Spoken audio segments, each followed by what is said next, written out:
اکثر لوگ پوچھتے رہتے ہیں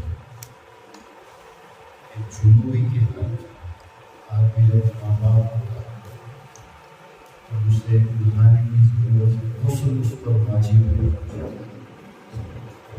ریزن کچھ بھی نہیں، نائٹ فال ہوا اور جسے ہم احترام کرتے ہیں، یا بیوی سے صحبت کیا، یا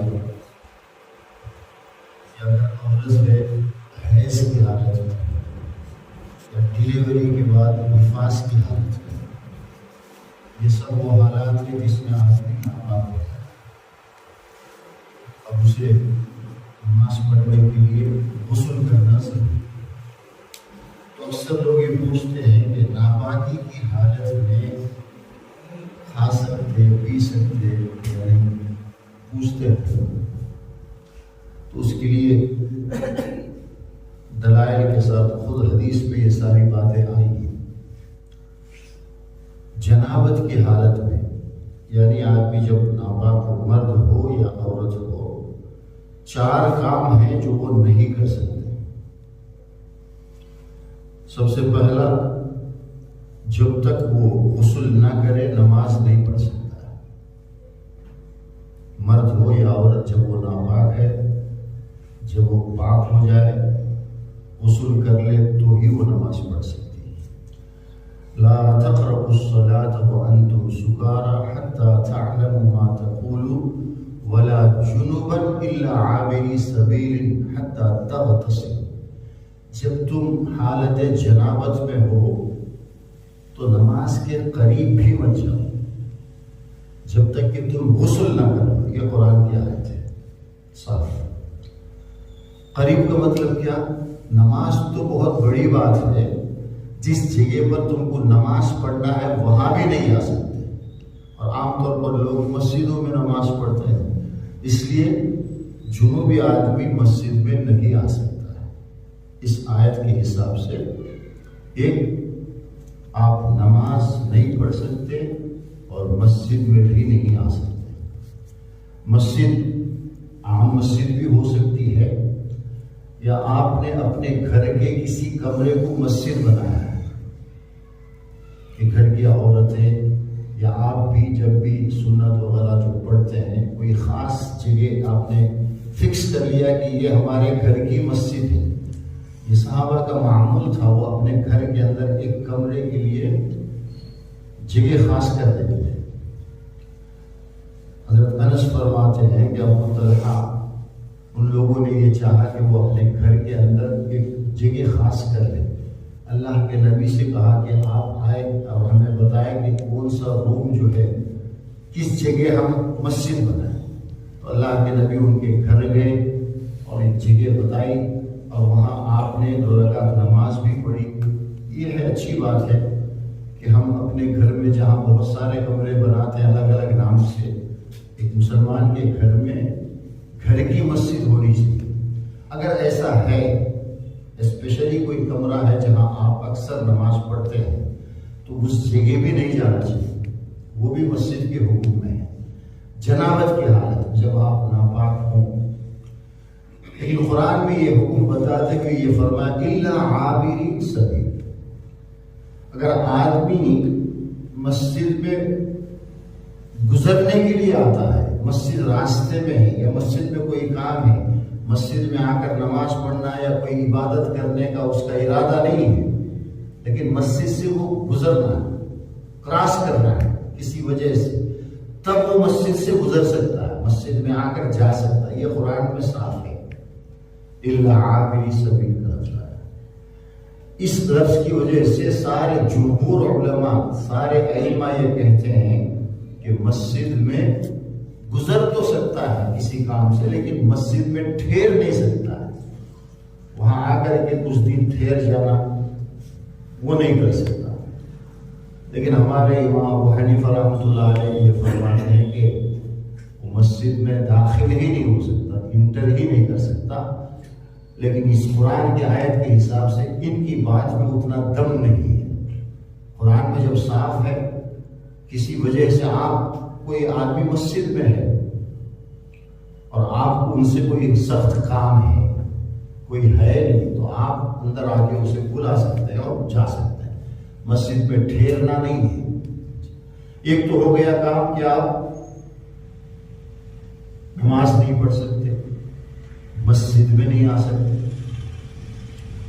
دوسرا، قرآن نہیں پڑھ سکتے۔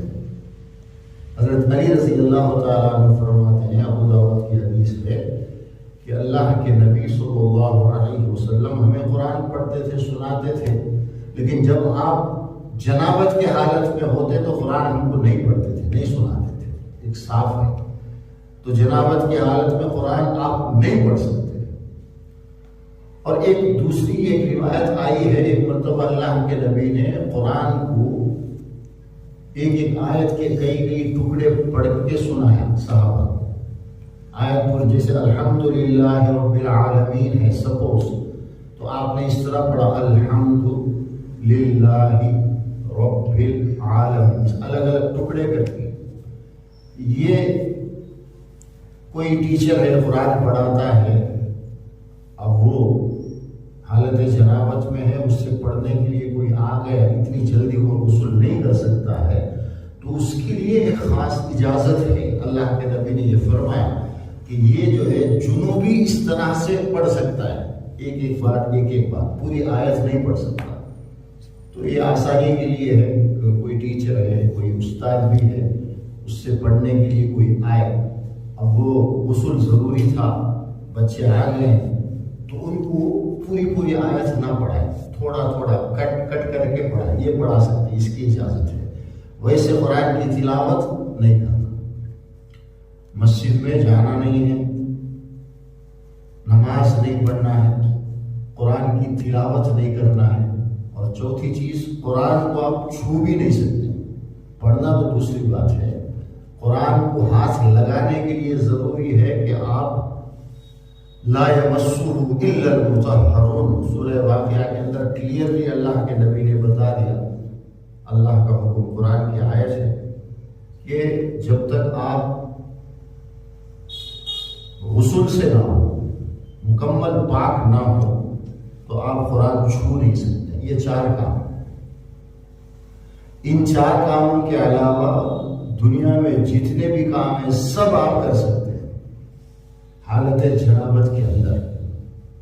آپ پر غسل واجب ہے اور آپ کھانا کھانا چاہتے ہیں، کھا سکتے ہیں، پانی پینا چاہتے ہیں، پی سکتے ہیں، کسی سے ملنا چاہتے ہیں، کوئی آ گئے بزرگ، کوئی بڑی شخصیت آ گیا، آپ چاہتے ہیں کہ اس سے ملے، سلام کریں، ملاقات کریں، یا آپ کے گھر میں کوئی آیا، اس کا ریسپیکٹ، اسے گلے ملنا چاہتے ہیں، مل سکتے ہیں، اس میں کوئی حرج نہیں۔ دنیا کا ہر کام کر سکتے ہیں۔ میں نے ابھی آپ کے سامنے جو حدیث پڑھی ہے، یہ نسائی کی ہے، حضرت حذیفہ رضی اللہ عنہ، یہ بہت بڑے صحابی ہیں، اور نبی کریم صلی اللہ علیہ وسلم کے رازدار ہیں۔ بہت ایسی باتیں، راز کی باتیں ان کو بتاتے تھے اللہ کے نبی، جو دوسرے صحابہ کو نہیں بتاتے تھے۔ تو یہ فرماتے ہیں کہ ایک مرتبہ اللہ کے نبی سے میری ملاقات ہوئی، نظر ملے اللہ کے نبی، اور اللہ کے نبی چاہتے تھے کہ فَأَحْوَا إِلَيَّ، کہ وہ مجھ سے ملے، قریب آنا چاہ رہے تھے۔ فَقُلْتُ، میں نے کہا کہ اللہ کے نبی میں پاک نہیں ہوں، میں جنوب کی حالت میں ہوں، حالت جنابت میں ہوں، مجھ پر غسل واجب ہے۔ تو اللہ کے نبی نے یہ فرمایا فَقَالَ إِنَّ الْمُسْلِمَ لَا يَجْنِسُ، کہ مسلم جو ہے، مسلمان، وہ نجس نہیں ہوتا ہے۔ غسل واجب ہے، ٹھیک ہے، جسم پر تو کوئی نجاست نہیں لگی ہے نا۔ یہ غسل جو ہے یہ نجاست حکمی کہتے ہیں۔ آدمی اچھی طرح سے پورا بدن دھویا ہے، اس پر غسل واجب تھا، اس نے سر کو پانی ڈالا، آنکھوں بھی دھویا، عطر لگایا، نئے کپڑے پہنے، پاک صاف ہے نا، لیکن شریعت کے اندر وہ ناپاک ہے۔ یہ نجاست حکمی ہے۔ یہ ناپاک کیوں ہے؟ چونکہ شریعت اسے ناپاک کہتی ہے۔ بظاہر تو وہ بہت صاف ہے، ایک آدمی ہے جو مٹی میں لیٹ رہا ہے، کچرے میں کام کر رہا ہے، پورا بدن اس کا گندا ہے، لیکن شریعت میں وہ پاک ہے۔ اگر اس پر غسل واجب نہیں تو وہ پاک ہے، لیکن یہ ہے ایک دم فریش ہے، سب کچھ اچھا ہے، لیکن اس پر غسل واجب ہے، جنابت کی حالت میں ہے، تو یہ ناپاک ہے۔ یہ ایک شریعت کا حکم ہے، اس سے انسانی جسم گندا نہیں ہوتا ہے۔ اللہ کے نبی یہی فرماتے ہیں ان المسلم لا یجوز، کہ مسلمان کبھی نجس نہیں ہوتا ہے کہ اس سے ملنا بند ہو جائے، اس کے ساتھ مصافحہ بند ہو جائے، ہاتھ لگنا بند ہو جائے، ایسا نہیں۔ آپ مل سکتے ہو، گلے ملا سکتے ہو، بیٹھ سکتے ہو۔ ایک اور حدیث میں حضرت ابو ہریرہ رضی اللہ تعالیٰ عنہ فرماتے ہیں کہ اللہ کے نبی سے میری ملاقات مدینے کے ایک راستے میں ہوئی، میں نے دیکھا اللہ کے نبی کو اور میں جنابت کی حالت میں تھا، ناپاک تھا، میں چپکے سے دور ہو گیا، اس لیے کہ اگر میں سامنے جاتا، اللہ کے نبی کی عادت ہے کہ وہ کبھی سر پر ہاتھ رکھتے اور دعا دیتے، اور یہ سب ناپاکی کی حالت میں نہیں چاہتا تھا۔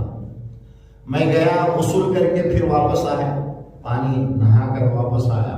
اللہ کے نبی نے پوچھا کہاں گئے تھے؟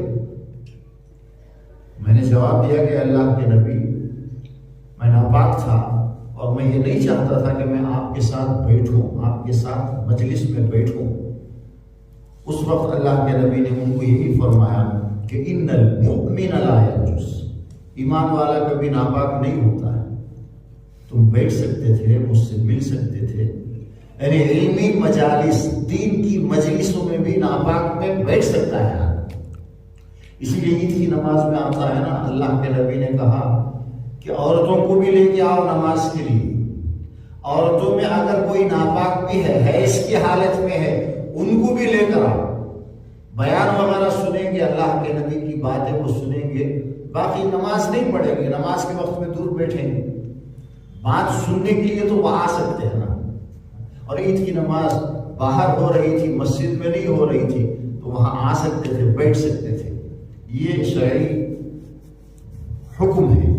تو اللہ کے نبی نے فرمایا ملاقات سے، کسی سے بات چیت کرنے سے، ایک ساتھ بیٹھنے میں کوئی حرج نہیں ہے، آپ پاک ہو یا ناپاک ہو، آپ کسی کا بیان بھی سن، اللہ کے نبی کے ساتھ بیٹھ سکتے ہیں، مجلس کر سکتے ہیں، تو دنیا کا کوئی اور اس کی کیا یہ حیثیت ہے؟ تو اس میں کوئی حرج کی بات نہیں۔ اور عورتیں کھانا پکا سکتی ہے، گھر کا کوئی بھی کام کر سکتی ہے، بچوں کو دودھ پلا سکتی ہے، سارے کام کر سکتے ہیں، صرف یہ 4 کام۔ ساری عبادتیں ہو سکتی ہیں، صرف قرآن نہیں پڑھ سکتے، ذکر کر سکتے، دعا کر سکتے، حدیث پڑھ سکتے، قرآن کی ایکسپلینیشن جو ہے، تفسیر، وہ پڑھ سکتے، صرف قرآن کی آیت تلاوت نہیں کر سکتے۔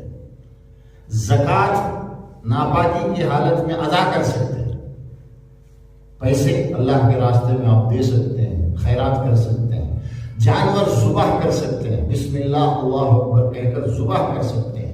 جانور کے ذبح کرنے کے لیے ایمان والا ہونا اور اسے بسم اللہ اللہ اکبر یہ 2 باتیں یاد کافی ہے۔ اس کے لیے نہ وضو کی ضرورت ہے، نہ غسل کی ضرورت ہے، ساری عبادتیں ہم کر سکتے ہیں، بیان آپ کر سکتے ہیں، یہ سب کر سکتے ہیں، صرف آپ نماز نہیں پڑھ سکتے، زکوٰۃ ادا کر سکتے ہیں، روزے رکھ سکتے ہیں حالت جنابت میں۔ رات کو آپ نے بیوی سے ملاقات کی، صبح اٹھے، سحری وغیرہ کھا لیے، نماز کا ٹائم تو بعد میں شروع ہوتا نا، نماز بعد میں ہوتی، جیسے 5 بجے تک آخری وقت تھا سحری کا، آپ 5 بجے کھانا پینا بند ہو گیا، بس ارادہ کر لیا آپ نے، روزہ شروع ہو گیا، نماز 6 بجے ہوگی، نماز سے پہلے آپ غسل کریں گے، روزہ سحری کھانے کے لیے، روزے کا ارادہ کرنے کے لیے غسل کی ضرورت نہیں۔ آپ نے روزہ بھی رکھ لیا، فجر کی نماز بھی ہو گئی، دن کے 10 بجے آپ سو گئے، احترام ہو گیا، غسل ختم ہو گیا، روزہ نہیں جائے گا۔ آپ اسی وقت فوراً غسل کر لو، یا ظہر کی نماز تک آپ آرام کر کے ظہر کی نماز سے پہلے غسل کر سکتے ہیں، نماز پڑھ سکتے ہیں۔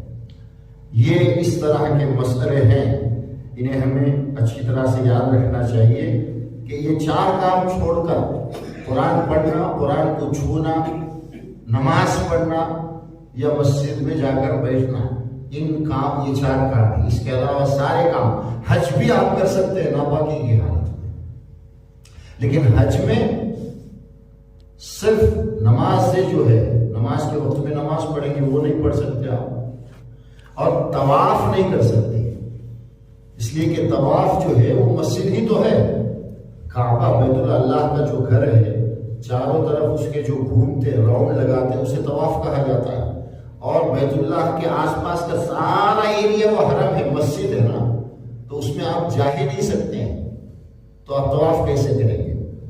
ام المؤمنین حضرت عائشہ رضی اللہ عنہا حج کر رہی تھی تو وہ ناپاک ہو گئی، حیض آ گیا،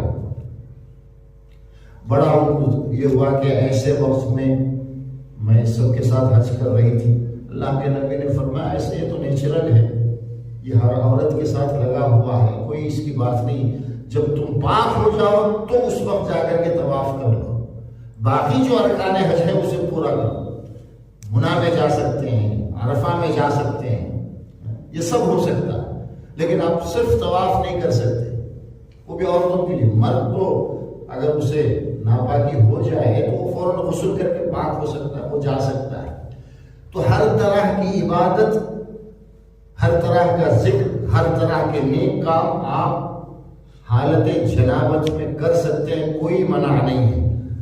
یہاں احادیث کے اندر یہ باتیں بتائی گئی ہیں، عن عائشہ ان رسول اللہ صلی اللہ علیہ وسلم کان اذا اراد ان ينام وهو جنوب توضأ واذا اراد ان يأكل غسل يديه۔ امام نسائی نے اس حدیث کو نقل کیا، صحیح حدیث ہے، حضرت عائشہ رضی اللہ عنہا فرماتی ہیں کہ اللہ کے نبی رات کو جب آپ کو سونے کا ارادہ ہوتا، آپ سونا، جبکہ آپ حالت جنابت میں ہیں، آپ نے بیوی سے ہم بستری کی، اب آپ پر غسل واجب ہے، اب آپ سونا چاہتے ہیں، تو آپ جو ہے وضو کرتے تھے اور پھر سو جایا کرتے تھے۔ وَإِذَا أَرَادَ أَن يَأْكُلَ، اور جب کچھ کھانے کا ارادہ ہوتا آپ کا تو صرف ہاتھ کو دھوتے اور کھا لیتے، یہ ایک حدیث ہے۔ اور ایک دوسری حدیث میں یہ بتایا گیا ہے کہ کھانے کے لیے بھی آپ وضو کرتے تھے، یعنی آپ پر غسل واجب ہے اور آپ کھانا چاہتے ہیں، پینا چاہتے ہیں، تو آپ وضو کیجیے، پہلے اس جگہ کو دھو لیجیے اور پھر وضو کر لیں، اور اس کے بعد آپ کھا سکتے ہیں، پی سکتے ہیں۔ اور یہ وضو کرنا، ہاتھ دھونا جو ہے یہ ضروری نہیں ہے، واجبات میں سے نہیں ہے، اچھی چیز ہے، اس لیے کہ ایک اور حدیث میں جو کہ امام ترمذی نے اس کو نقل کیا، حضرت عائشہ خود ہی فرماتی ہیں کہ اللہ کے رسول نام ینام وہو جنوب ولا یمس ماء، اللہ کے نبی رات کو سو جایا کرتے تھے جنابت کی حالت میں، اور پانی کو چھوتے بھی نہیں تھے، کبھی کبھی بغیر ہاتھ دھوئے، بغیر وضو کیے بھی آپ سو جایا کرتے تھے۔ تو یہ جو ہے جواز کو بتانے کے لیے کہ مسئلہ معلوم ہو جائے کہ ضروری نہیں ہے آپ نے، ہم بستری کی یا آپ پر غسل واجب ہے تو فوراً اٹھ کر غسل کرنا ضروری نہیں، اور یہ بھی ضروری نہیں ہے کہ آپ فوراً اٹھ کر ہاتھ منہ دھو لیں، وضو کریں کچھ کھانے کے لیے، پینے کے لیے یا سونے کے لیے، ویسے بھی سو سکتے ہیں، لیکن بہتر کیا ہے، اچھی بات یہ ہے کہ فوراً آدمی غسل کر لے، اور نہیں تو کم از کم یہ بھی اچھا ہے کہ اس وقت آدمی اٹھ کر اس جگہ کو دھو لے، اور جیسے ہم نماز کے لیے وضو کرتے ہیں اسی طرح وضو کر کے پھر سو جائے یا کھائے پیے۔ حضرت عمر رضی اللہ تعالیٰ عنہ حالت جنابت میں کھاتے بھی تھے، پیتے بھی تھے، کوئی فرق نہیں پڑتا، وہ خود ہی فرماتے ہیں۔ تو یہ احکام ہے، اسے ہم اچھی طرح یاد رکھیں۔ اور دو چیزیں بہت فیمس ہو گئی اور لوگ جو ہے حدیث کے نام سے بیان کرتے ہیں۔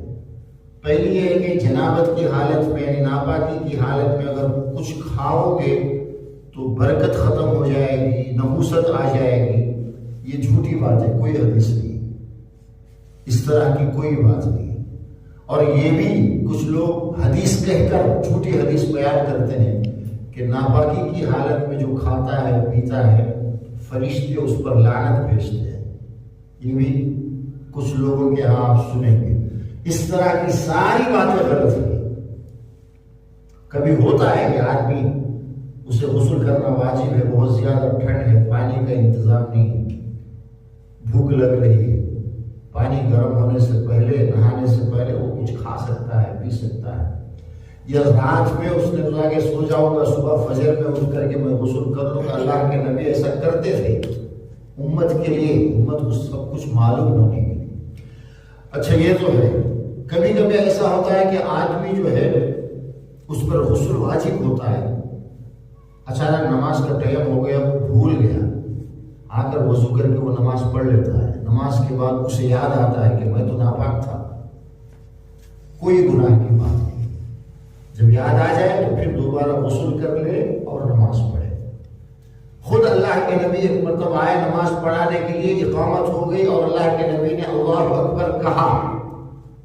پھر آپ کو یاد آیا کہ مجھ پر غسل واجب ہے. نماز توڑی، ساتھیوں سے کہا کہ ویٹ کرو، انتظار کرو.